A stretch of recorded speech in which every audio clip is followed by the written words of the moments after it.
approaching, joy is just filling the air, except for those grumpy customers that we just can't avoid during this crazy busy season. But don't worry, because in today's video, I'm going to be sharing with you my 3-step framework for dealing with grumpy customers at craft shows. You can add these tips to your tool belt so you can use them at your next show. Just have a lot more fun and go in with a ton more confidence. Hey makers, welcome back to my channel. If you're new here, my name is Camryn. I run my own crochet boutique called Camryn's Cute Creations. I sell at craft shows and I absolutely love sharing tips, tricks, industry secrets, everything you need to know about selling your creations at craft shows. If that interests you, be sure to subscribe down below because I've got a lot of exciting videos coming soon. If you've ever worked retail, you know this already, but something about the holiday season just puts grumpy people on a whole new level. They're just extra mean, okay? And you're gonna run into quite a few more of them this season than you would other months throughout the year. I actually used to work at Michael's craft store when I was a college student. It was before I started my business. I remember having customers this time of the year freak out at me, screaming in my face because I wasn't able to apply a coupon because it was a corporate policy and I had no control. I was a cashier, I had no control in it. Now, was it fun? No, not at all, but I really didn't lose any sleep over it because it wasn't my brand. I was like, whatever, I'm just working hourly for Michael's, not super invested if this person is mad at me. It changed a little bit when I started my own business and somebody just looked at me the wrong way and I was sensitive, I took it personally. Oh, they hate my stuff. Oh, my prices stink. And so that switch from working for another company to actually working for your own business, creating all of your own items and marketing all your own items. You're the one selling your products. You have a lot more of a personal experience, and yeah, it does kind of stink more when somebody's being rude to you about your product. So I just want to start with that. Like, it's totally normal to be sensitive and feel sensitive when somebody's being rude about your things. But I promise you, the more you do and the more you realize that there's just some people out there that are never going to be happy, you just gotta like kind of get over that.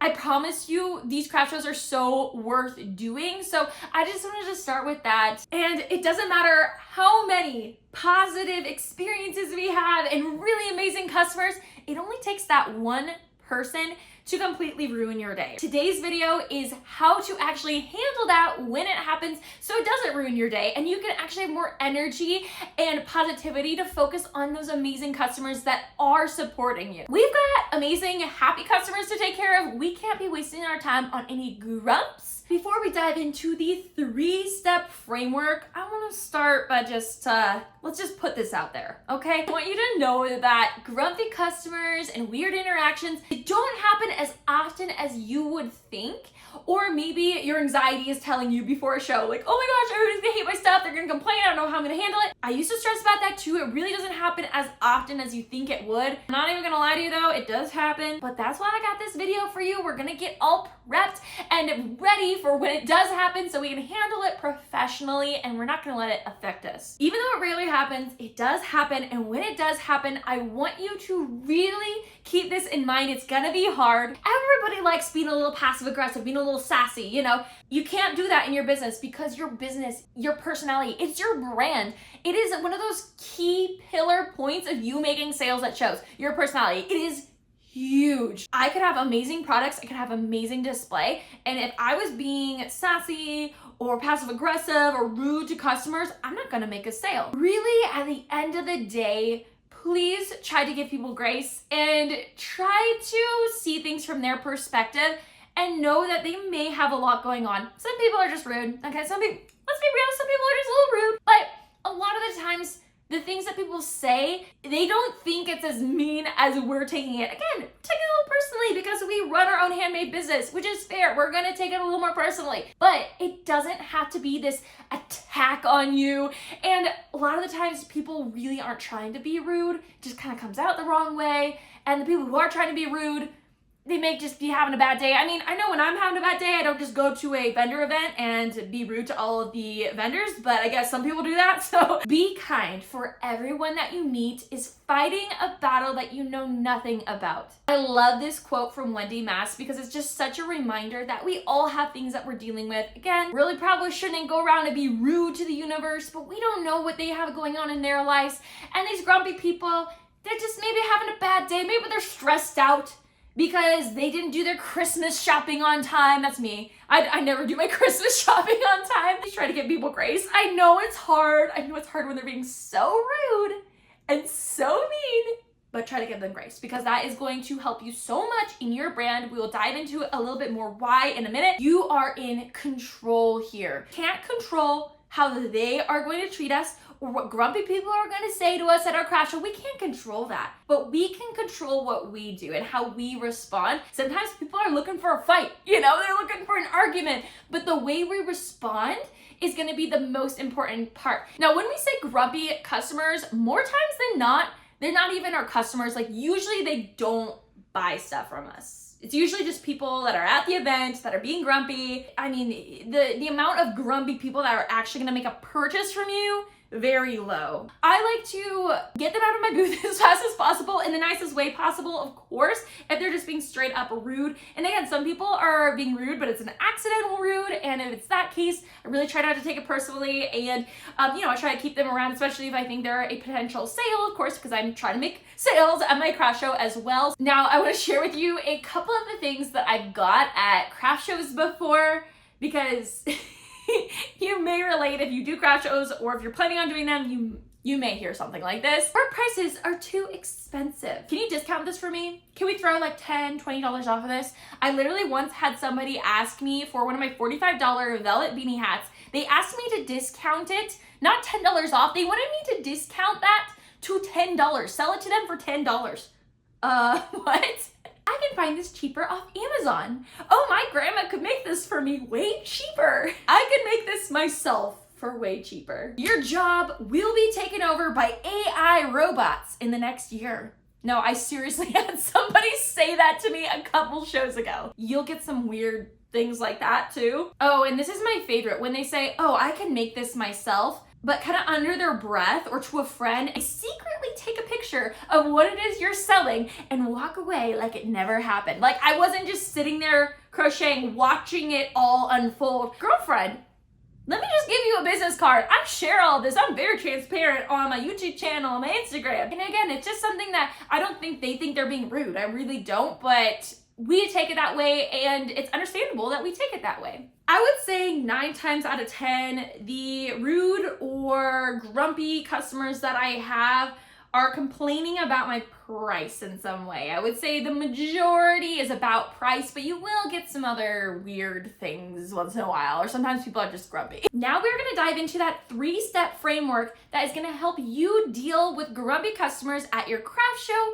so that you can focus on the ones that we actually, that are actual customers and we actually like them. I have these 3 steps. Usually I don't get past step 1, so I go through these in my head how to deal with it as it's happening. So I go through, okay, step 1, step 2, and I've never had to use step 3 before. So if you get to the point where you have to use step 3, that would be like really bad. So usually step 1 and you're good to go. Honestly, sometimes you might have to go into step 2, and step 3 is pretty much for emergencies only. So diving into step 1 of this framework, if the comment that was being made or the rude interaction was being said or whatever it was, let's just say somebody said, I could get this cheaper off Amazon. If it wasn't directed specifically to you, like they weren't standing in front of you saying, hey, this, miss, I could get this cheaper off Amazon. Usually they're saying it to a friend. It's just right in front of you. And it's like they're saying it to you, but they're not. They're saying it to a friend or they're saying it under their breath.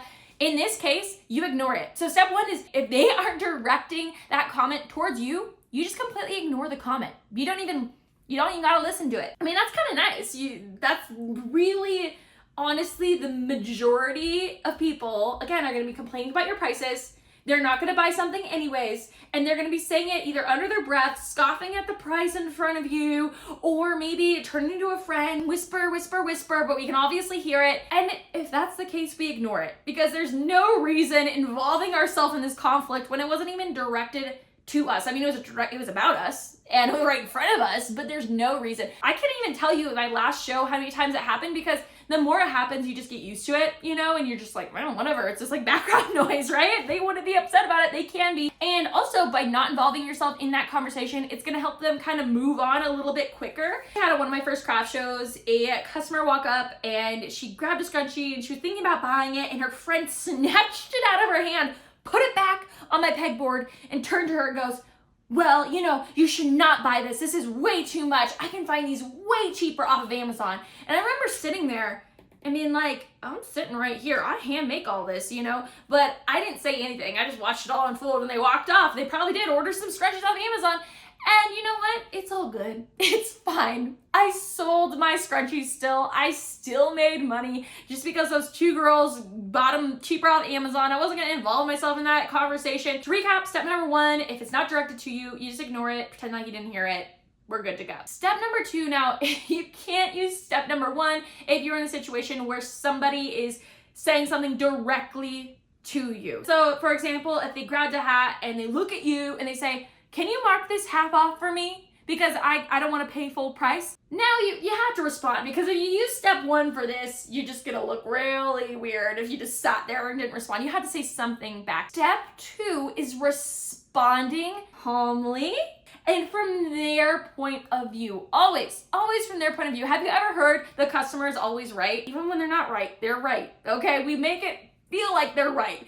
If they stand there and they hand it to you and they say, I want this half off, I'm not gonna be like, there's no way I'm gonna give you this half off. I can't give you this half off. Why would you even ask that? Or argue with them, or even try to just prove myself to them. No, my time is way more valuable. They don't even know all that. They don't think your time is valuable. They just ask for it half off, and that's okay. But you don't have to sell it to them for half off. What I like to say is, you know, I actually can't discount that any today just because it's already at the lowest price I can have it, or I'm gonna actually start losing money for my time on it. But here, let me hand you my business card. I actually do giveaways sometimes on my Instagram page, and you can enter to get one that way if that's something that you're interested in the future. So that is giving them a quick win. It's giving them something, right? It's not just me saying, no, I can't do that, bye, leave, next move.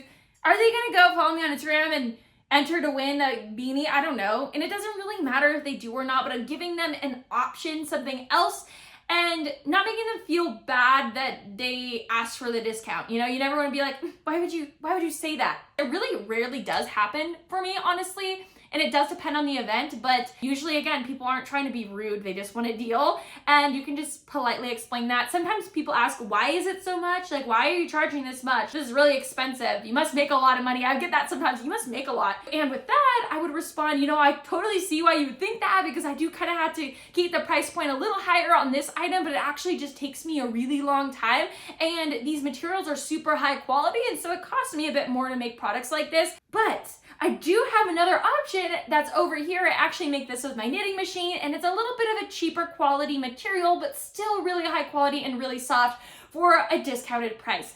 And giving them another option, that's super awesome. They're still getting a win. You know, and do they buy something? It doesn't matter. One person being grumpy or weird, and if they buy something, awesome. If they don't, they're just gonna walk away. It's all good. The most important part of step 2 as you respond is to not be passive aggressive, not be mad, don't be super defensive, because none of that is going to even resonate with a person. Sometimes it's like arguing is just pointless, you know, or trying to prove yourself to somebody is just pointless. It's like this person's just gonna walk away and it's fine. You know, like they're gonna move on, you're gonna move on, it's okay. Again, just a reminder to give people grace. They probably don't think they're being that rude, and if they are being malicious or trying to be straight up rude, by you not playing into their game and arguing and being rude back, you're gonna get rid of them a lot quicker, you know, because they're gonna wanna go find someone else to fight with. So just try to end it as soon as possible. So there you go. There's some responses that you can try out at your next shows as well. Now, we're gonna move into step 3 of this framework. I've been doing shows for 4 years, and I've never had to get to the point where I get to step 3 of this framework, but it's there if I need it. And that is remove either them from your booth, not physically, you're not gonna like pick them up and move them, but ask them politely to move or remove yourself from the booth. And you might be like, well, I'm not gonna leave them with all my stuff. If you're in danger, you are more valuable than your things there. And there's gonna be enough people around. They're not gonna steal a bunch of stuff. And if they do, like if you're really in that bad of a situation where somebody's being that aggressive towards you, if that were to ever happen, removing yourself or politely asking them to remove themselves from your booth. And if you do remove yourself, you would need to go find a coordinator, or if there's security at the event or whatever it is, so that you can get the situation handled. That is like if somebody literally just came and started grabbing your things and stomping on them and refused to leave, which again, who would do that? I don't know, but it's just there. That's an option if you need it. Remove them or remove yourself from the situation completely. Sounds so cheesy, but focusing on the positive interactions, focusing on the amount of amazing customers that you have is gonna just help ground you and keep you focused on why it is you're doing this. You're not doing it for the grumpy people. You're not at all. At the end of the day, just remember to be kind, be empathetic towards others, and remember that even if they don't buy something, you know, maybe they said something rude, but they weren't intending to be rude, and you just were really respectful to them and you didn't treat them any differently, or you weren't passive aggressive or any of those things, they might move on and tell 3 of their friends that they really liked you, you know, because they didn't even think what they said was rude. And so then maybe they're getting you customers in a roundabout way. So it's all just marketing and brand identity and showing up the best you can. And not to say that sometimes it's gonna affect you more, and it's hard. It's definitely hard to have that calmness about you and feel put together when you're responding to people who are being super rude. But you can do it. If you really want to pursue this and you really, really want to make money doing this, your personality is one of those key pillar parts of making money at shows. And I would hate for you to treat a few people who were being rude to you a little rude back. I'm not even gonna lie to you, I've done before. I've been a little passive aggressive before, but it will affect you. Actually, studies show that people are more likely to share negative experiences than positive ones, and negative information is actually way more memorable and influential as well. So that's why we try to be as positive as possible when people come to our booth, even if they're being a little rude, even if they're being a little grumpy. We try to be the thing that turns their day around, and hopefully they don't treat the next vendor the way they did to you. I hope today's video was helpful. Be sure to save this video, watch it before your craft shows if you're ever feeling stressed out about dealing with those kind of mean people, because they are out there. But I promise you, the more you practice these responses, the easier it gets. So if you actually want to see me behind the scenes interacting with my amazing customers, then go ahead and click on this video right here. It's a market blog where I show a ton of the behind the scenes interactions with customers, and you will get a good sense of what customers are usually like at shows. I had so much fun hanging out with you in today's video, and I would love to see you in this video right here. Bye!